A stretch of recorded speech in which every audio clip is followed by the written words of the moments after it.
Well, brilliant. Thank you for that, Dawn. And really, as I said at the beginning of the service, we're talking about new things. And often when we talk about new things of God, we also talk about having new perspectives. And so we thought it'd be great just to explore this Bible passage by sitting somewhere different, because you literally have a new perspective, okay?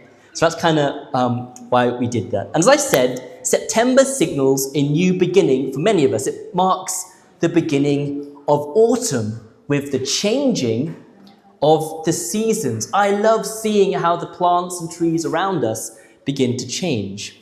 And you remember this photo I took of a rainbow at St. John's, and we explored the story of Noah, where he and his family experienced, ready, their own new beginning, where the transition from what was over here to what is was marked by a beautiful rainbow. And I sense that the Lord is doing a new thing among us too.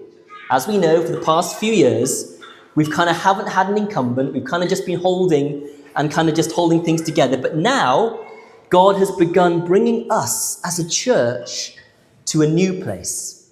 A bit like Noah, we've just perhaps disembarked and landed, and we're beginning to see and anticipate the new things of God breaking through. And again, when I think of autumn, I see the leaves falling off the trees, making room for new buds that will eventually kind of break through and open up. That's a nice picture of what I believe is going on here at St. John's.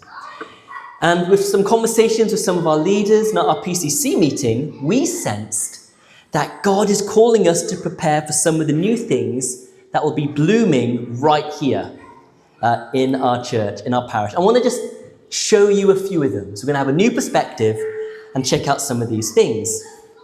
Next slide. As you know, we've been preparing a new physical space for our youth, Flight RG5. If you wonder what the RG5 is, that's our postcode, right? They're called Flight. And we're excited about the new things that God's going to be doing in and through our young people. I mean, how can you not be excited about that? We're also planning to have a brand new creche space on Sundays. So families with very young ones know that we are intentionally trying to accommodate them rather than them being tucked away in there. So right now, our little ones are literally in a side chapel, like on the side, and they can hardly see what's going on. So what we're going to do is clear that area just back there where people, oops, daisy, is everyone okay? Yeah? No? Right, because they're tucked away, I can't even see what's going on. But the idea is that here they have a line of sight that families can feel much more included in the body of the church, okay? I'm excited about new families who will be enjoying that.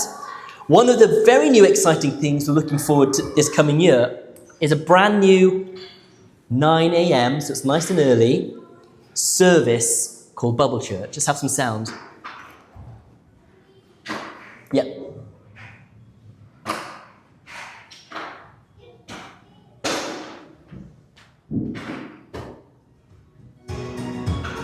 Awesome.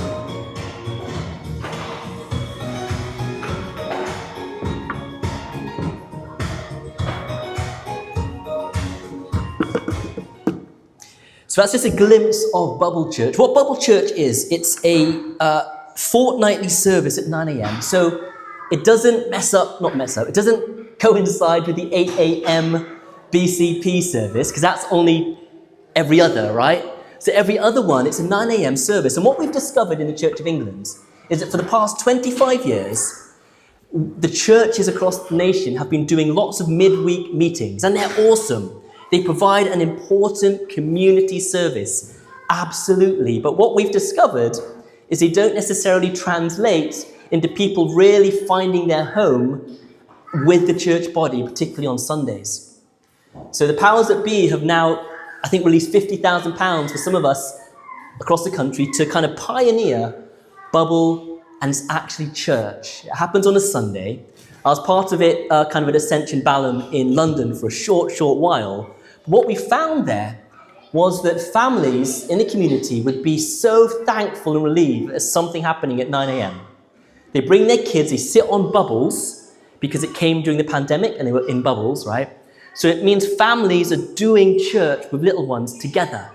It's 30 minutes, but it builds into their rhythms that Sunday is a morning that they spend together and they spend it with us at church. So that'll be rolling out in the next few months. And if you're interested in helping out, please get in touch with me. Something else exciting is our church administrator has been working really hard these few months to make some new seasonal booklets. So I think about between a dozen and 15 of us every Wednesday meet here. And we always follow the same liturgy, identically. And it is beautiful, but it's the same one. And what's lovely is that Lisa has made a few booklets for different seasons: ordinary time, Pentecost, Lent, Christmas, so that when we come to worship in our more traditional service on a Wednesday, we have some of the breadth of a liturgy that's always been there, but actually we've never really kind of drawn from. That's something new happening, and I hope our Wednesday congregation begins to grow. At that point, I think I'll be going out there and telling people, come to our Wednesday service for something vibrant. And finally, we're also looking to pull together a team for Eco Church. So St. John's is the only dedicated conservation area in all of Woodley. Right? Not many people know that, but we are. And that means the council wants to throw money at us to do something about the environment. And so this coming year, we're going to start putting ourselves out there as a church that's concerned about the environment. But we don't just want to talk about the environment. We want to talk about the Creator, the one who made it, and the one who sustains it by his Spirit. So if the environment and climate is something that's on your heart or has been on your mind, please talk to me, because we need to pull a team together who can do those initiatives, set up those signs, run those events for Eco Church. And then finally, one more new thing that I sense God has for us in the next 6 months to a year is the Friends of St. John's. This is just a mock-up design that Michael Garraway did for us, but I'm really excited about this. 3 or 4 times a week, I see people pottering around our churchyard, and I'm in my study, so I run across, say hi to them, and often they want to just come in the church. So in the afternoons, I open up, and they're so touched that somebody would open up. Now, when I speak to them, they're like, I don't go to church. Church ain't my thing.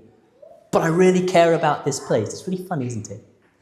And Friends of St. John's will hopefully be a way that members of our community who perhaps aren't ready to engage with church necessarily at the beginning of their journey of faith, a way for them to engage with the heritage and tradition that we have here. We've been so blessed with this wonderful place. Let's share it with our community, and we'll be launching the Friends of St. John's. What will happen is, I've already talked to U3A, the Royal Berkshire Wildlife, the bird people, and the archaeologists, and they're raring to do like 45-minute presentations throughout the year in our building. So as members, these are things we can look forward to, but actually we'll be connecting with our wider community who call St. John's and Woodley their home. Okay, just a glimpse. I hope you're excited. Behold, I am doing a new thing, declares the Lord. It's all very well and good to get excited about these things, but we have to ask ourselves this question. Are we ready to embrace the new things of God in our lives? Are we willing to embrace change? Because if we're saying we are, then there needs to be a shift in our hearts from what was, think of Noah, to what is, and to what is to come. If God is doing a new thing, then we need to be ready for it. And to explore this idea, I want to look at a story where Jesus steps in and calls the Pharisees and the disciples themselves to a radical shift. I'm going to invite Kai forward, and she's going to read this for us now. Here's my microphone, sweetheart. Okay, this is taken from Matthew 9, verse 9 to 17, the calling of Matthew. As Jesus went on from there, he saw a man named Matthew sitting at the tax collector's booth. "Follow me," he told him. And Matthew got up and followed him. While Jesus was having dinner at Matthew's house, Many tax collectors and sinners came and ate with him and his disciples. When the Pharisees saw this, they asked his disciples, "Why does your teacher eat with tax collectors and sinners?" On hearing this, Jesus said, "It is not the healthy who need a doctor, but the sick. But go and learn what this means. I desire mercy, not sacrifice, for I have come to call the righteous. I have not come to call the righteous, but sinners." Then John's disciples came and asked him, "How is it that we and the Pharisees fast often, but your disciples do not fast?" Jesus answered, "How can the guests of the bridegroom mourn while he is with them? The time will come when the bridegroom will be taken from them. Then they will fast. No one sews a patch of unshrunk cloth on an old garment, for the patch will pull away from the garment, making the tear worse. Neither do people pour new wine into old wineskins. If they do, the skins will burst, the wine will run out, and the wineskins will be ruined. No, they pour new wine into new wineskins, and both are preserved." This is the word of the Lord. Thanks be to God. This is an amazing passage in the Gospel where Matthew is writing about his own conversion experience. He tells the story of Jesus coming along, calling him out of his tax booth and him rising up to follow Jesus. Think of that arc that we looked at for Noah as well. You can see parallels. And then what happens in verse 10 is he throws a party. They have dinner, and at this party he invites all his friends, including the Pharisees, and they all hang out with Jesus and the disciples, okay? Then off the back of that, the Pharisees and some of John's disciples say, "Hang on a minute, something's not right." They ask, "Why does your teacher eat with tax collectors and sinners?" Okay, why? Why does Jesus do that? Because to them in Judaism, rabbis are meant to behave in a certain predefined way over here. So how can Jesus be a rabbi of their faith if he's doing something different, if he's doing something new? It just doesn't add up. And in response, Jesus gives three stories. Number one, he talks about a wedding and a bridegroom. Number two, he talks about sewing unshrunk clothes into a garment and tearing it. And then, and we're going to focus on this one, he gives a famous story of wine being poured into new wineskins. I'm going to read it. He says, neither do people pour new wine into old wineskins. If they do, what happens? The skins will burst, the wine will run out, and the wineskins will be ruined. No, they pour new wine into new wineskins, and both are preserved, okay? I need 3 volunteers to help me, preferably if they like wine. What I'm going to do, you can stay where you are. Just come here. What I'm going to do is, I have some balloons, okay? And maybe Kai, you can come up to help tie the knot. And when I count to 3, I want you to take a balloon and blow it up and then get it tied up. And the first person to do that wins, okay? How big is it? And we'll see. Are you ready? 3, 2, 1, go.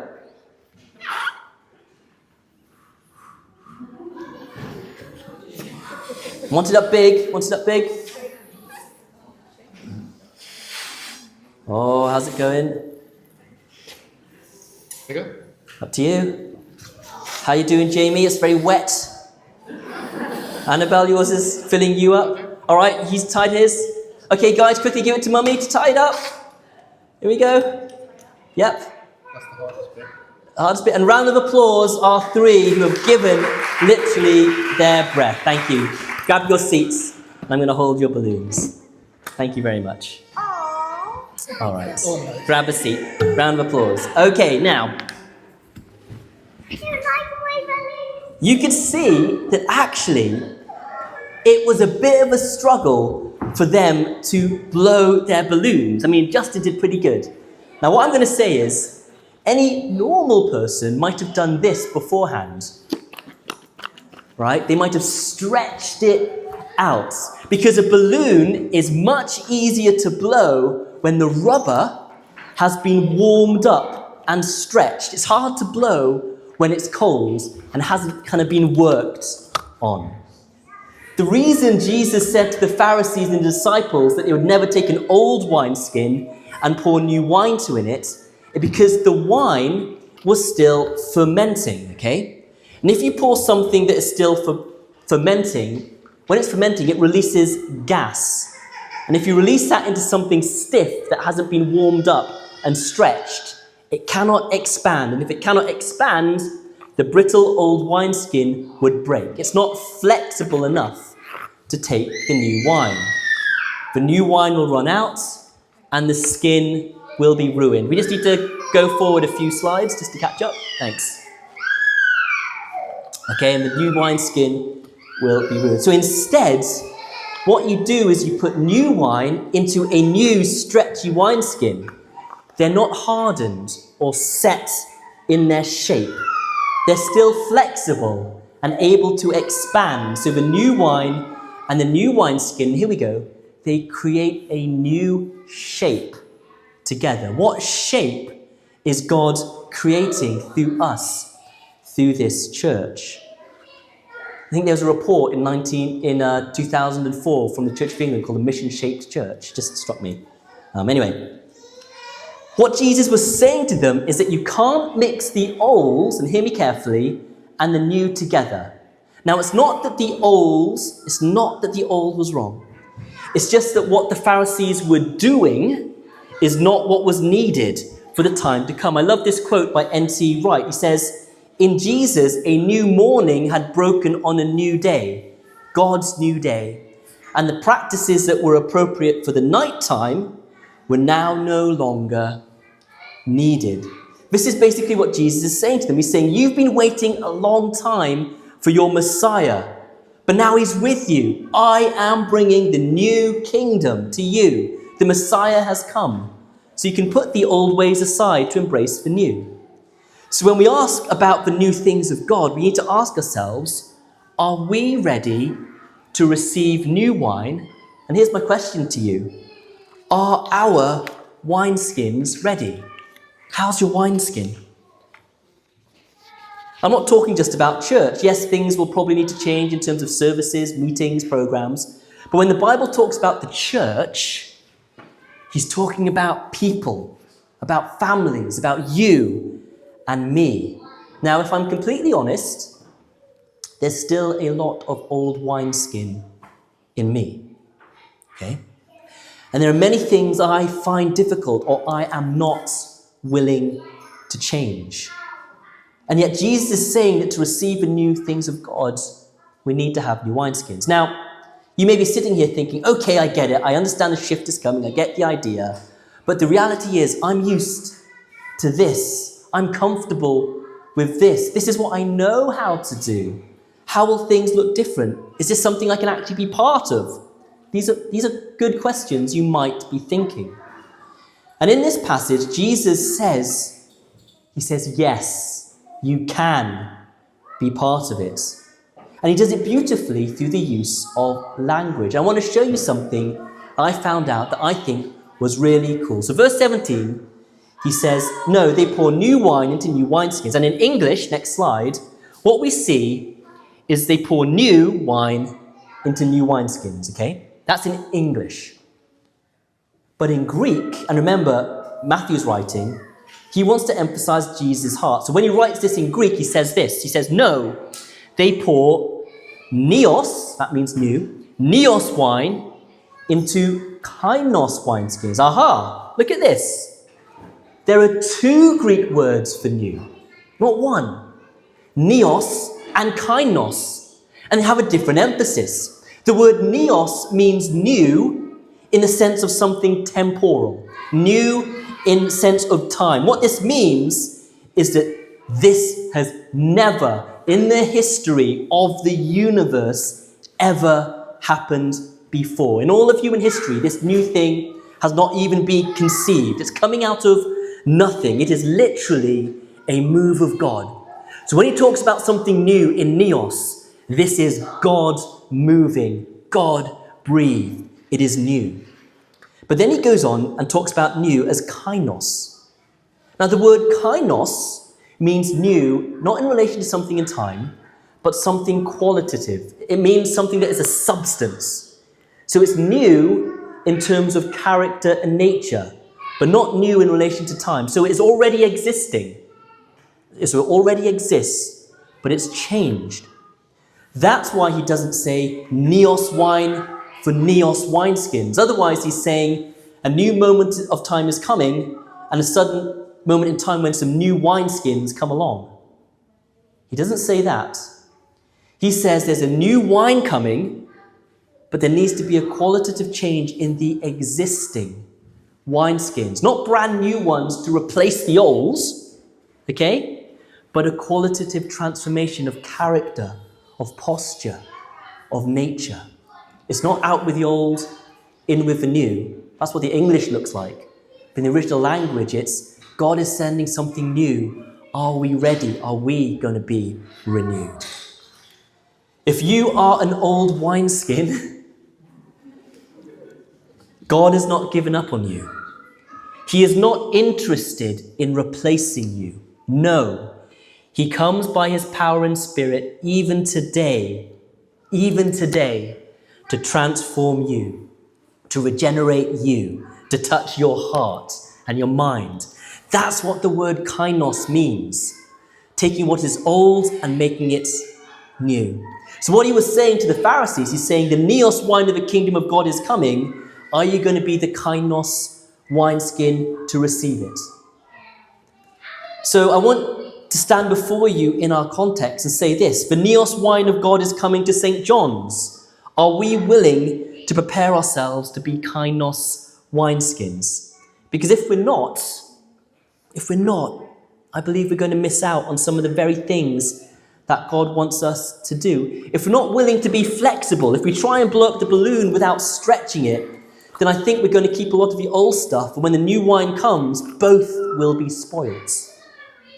That's what Jesus is trying to get his people to avoid.